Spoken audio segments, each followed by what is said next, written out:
안녕하세요. 딜러마을입니다. 반갑습니다. 미국 국채 금리 상승이 미국 증시의 발목을 지금 잡고 있습니다. 파월 연중 의장의 이번 주 의회 정언이 있습니다. 자, 금리 상승을 잡을 수 있는 그런 대책이 나올지 한번 살펴보겠습니다.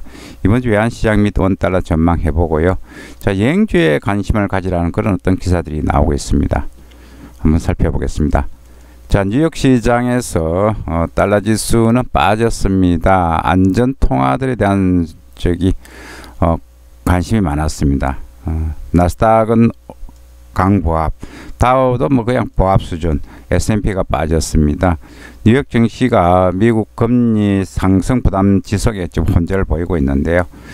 제넷 옐렌 미국 재무장관이 대규모 부양책 필요성을 다시 한번 강조하면서 미국 국채 금리가 1.34까지 거래되기도 했습니다. 따라서 이런 부분들이 시장에 조금 부정적으로 영향을 미치고 있습니다. 금 가격은 0.47% 올랐고요. 유가는 조금 다시 60 밑으로 밀리는 그런 모습을 보였습니다. 비트코인이 계속 올라가고 있습니다. 56,000 달러까지 올라가고 있는데 테슬라 CEO 머스크가 한마디 했습니다.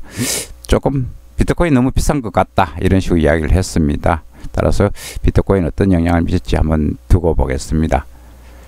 자, 다우 31,000선 494 부근에 지금 왔다 갔다 하고 있습니다. 거의 뭐 큰 변동성이 지금 새로운 재료가 나오기 전까지는 큰 변동성이 없을 것으로 보입니다. 미국 경기 지표들은 그런대로 괜찮게 나왔습니다. 그리고 바이든 대통령이 또 부양책에 이어서 또다시 또 여러 가지 어떤 대책을 내놓을 것이라는 3조 달러 규모의 인프라 투자 법안을 추진할 수 있다는 그 보도도 나왔습니다. 이런 부분들은 다우 상승 요인이 될 것으로 보입니다. 그럼 너무 많이 올랐기 때문에 그에 대한 부담이 있고요. 자, 비트코인 너도 나도 지금 비트코인 이야기가 나오고 있습니다. 우리 국내 개인 투자자들도 지금 현재 국내 주식 이제 비중을 줄이고 비트코인으로 자금을 이동한다, 이런 어떤 뉴스도 나오고 있습니다. 굉장히 지금 이익 나는 쪽에 재빠르게 움직이는 그런 어떤 거래 패턴을 지금 보여주고 있습니다. 뉴욕 외환시장 가보겠습니다. 외환시장 달러 지수는 빠졌고요. 유로 달러가 또다시 또 강세를 보였습니다. 1.21을 회복했습니다. 달러는 다시 또 예나는 강세를 보였죠. 예나 강세 보였고 달러 위안이 6.45. 지금 미국하고 이제 바이든이 대통령이 되고 나서 중국하고 미국하고 사이가 좋을 것이다, 이런 어떤 기대를 했는데 예상보다는 반대로 가고 있습니다. 옐렌 재무부 장관도 미국의 어떤 관세를 갖다 계속 유지할 것이다, 이런 식으로 이야기를 했고, 또 휘토류 관련해서 좀 미중제 조금 마찰이 되는 그런 모습들을 보이고 있습니다. 따라서 위안화 강세가 주춤하면서 6.45 부근에 왔다 갔다 하고 있습니다. 파운드가 많이 올랐습니다. 1.4달러까지 올라갔습니다. 파운드가 3년 만에 거의 3년 만에 최대치에 이제 거래되고 있는데요. 영국이 이제 백신을 갖다가 접종을 굉장히 많이 빠른 속도로 하고 있습니다. 따라서 경기 회복이 될 것이다, 이런 전망으로 지금 파운드가 올라가고 있습니다. 캐나다 달러 강세를 보였고 1.26, 1에 거래되고 있습니다. 호주 달러도 강세를 보였습니다. 0.78, 뉴욕 달러 0.73. 위험 관련 통화들이 계속 강세를 보이고 있다, 이렇게 이제 보이고 있습니다. 자, 국내 쪽 한번 보겠습니다. 국내 쪽 코스피는 초반에 조금 빠지다가 미중 갈등 무렵 미국 재정 부양책 기대가 깔리니까 코스피가 이제 왔다 갔다 했습니다. 하락 갔다가 상승 갔다가 후반에 이제 상승 전환을 마감했는데요. 외국인과 기관들 계속 까고 있습니다. 상근 연속 동반 순매도를 하고 개인들이 이제 계속 사고 있는데 순매수 조금 강도가 조금 약해지는 그런 모습을 보여주고 있습니다. 코스닥은 빠졌고요. 미국 우리 국제 수익률 1.87 올랐습니다. 자, 채권시장은 문재인 대통령과 전세균 국무총리 주관 재난지원금 관련 위로 자금 준다, 계속 돈을 준다는 이야기인데요. 그렇게 되면 이제 채권 가격이 떨어지겠죠. 따라서 지금 우리 국제 수익률이 조금 올라가는 그런 모습을 보였습니다. 자, 지금 원달러도 장중에 원달러가 11원까지 갔습니다. 11원까지 갔다가 차트 한번 꺼내 보겠습니다. 11원까지 갔다가 약세에서 상승으로 돌았었다. 위안화 따라서 왔다 갔다 했습니다. 지난주 금요일 보시면 왔다 갔다 하다가 11원까지 올라갔다가 장 막판에 밀리면서 1,106원대 이제 거래된, 여기 시장에서 1,106원에 거래됐거든요.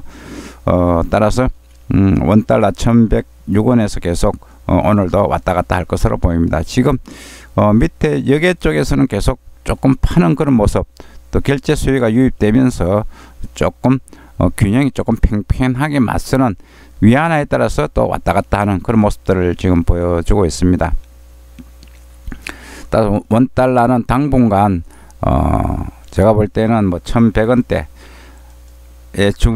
중반 후반 여기서 왔다 갔다 하다가 방향을 잡을 것으로 보입니다. 보시면은 외환들러는 당장 원화에 대한 모멘텀을 찾기 어렵다 이렇게 이야기했고, 수급 공방속 1,100원 부근에서 제한적인 등락세가 당분간 이어질 것이다 이렇게 전망을 하고 있습니다.